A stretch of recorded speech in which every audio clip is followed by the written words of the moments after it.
नमस्कार। मैं बिहार की राजधानी पटना बोल रहा हूँ और अभी रात के 11:25 हुए हैं। आप ये जो राजधानी पटना की जो इमारतें देख रहे हैं, ये जो बड़ी बड़ी बिल्डिंगें देख रहे हैं और इस बिल्डिंगों की जो खिड़कियों से निकलती हुई रोशनी, ये जो लाइट दिख रहे हैं, ये लाइट कोई ऐसे नहीं जल रहा है। इन लाइटों में न जाने हमारे इस राजधानी में लाखों छात्र अपने सपनों को पूरा करने के लिए अपनी आँखों के नींदों को हराम करके रखे हैं। नींद कोसों दूर है उनसे, कहीं उनके सपने अधूरे न रह जाएं।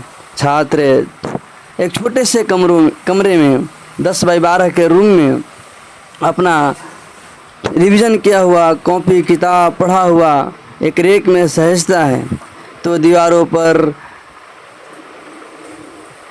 पीरियोडिक टेबल तो कहीं संविधान का चार्ट सटा हुआ है, ताकि वो जब भी रूम में प्रवेश करे तो उसकी नज़रें किसी आर्टिकल पर तो किसी अनुच्छेद पर पड़े और इस तरह से उसका रिवीजन होता रहे। तो जब उसकी नज़रें रसायन शास्त्र के किसी तत्व या किसी धातु पर पड़े तो उसे याद होता रहे।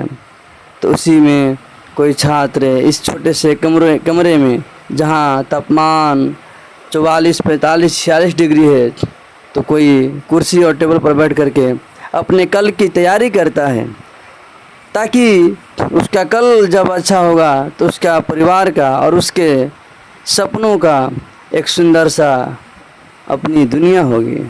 तो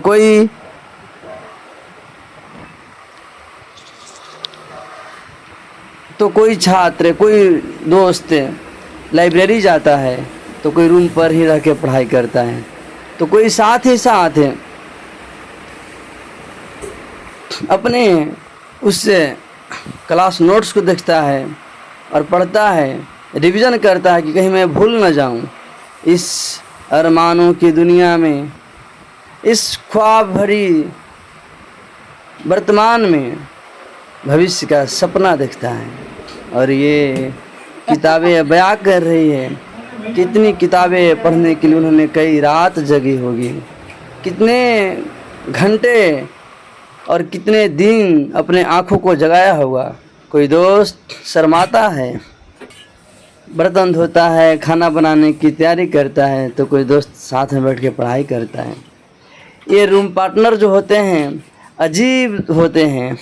ये अपने एक घर के नहीं होते, कहीं कोसों दूर के होते हैं, लेकिन इनकी समन्वयता और इनका आपस में प्यार, मानो अगर एक रूम में कुछ दिन या कुछ महीने अपने सगे भाई रहें तो इतनी न बने जितना इन रूम पार्टनरों में बनती है। जब पढ़ने के बाद जब अपनी हेल्थ का और अपने स्वास्थ्य का भी ध्यान रखना होता है, तो ये छात्र जो पढ़ाई कर रहा होता है, फिर अपने पेट पूजा के लिए, अपना पेट भरने के लिए फिर खाना बनाने की तैयारी में लग जाता है। एक तरफ गैस की लौ जल रही होती है, तो एक तरफ वो आलू के छिलके को हटा रहा होता है, ताकि वो आसानी से दाल भात चोखा बनाए। और ये छात्र जीवन का इतना अच्छा मैनेजमेंट, एक तरफ अपने पढ़ाई भी करना है और कम समय में अपना खाना भी बनाना है, ये मैनेजमेंट क्या कमाल की होती है। छात्र और ये रूम पार्टनर आपस में ऐसा समन्वय, एक ऐसा मिलाप होता है कि तीनों रूम पार्टनर मिल करके आपस में खाना बनाते हैं, ताकि काम का बोझ एक दूसरे पर कम पड़े।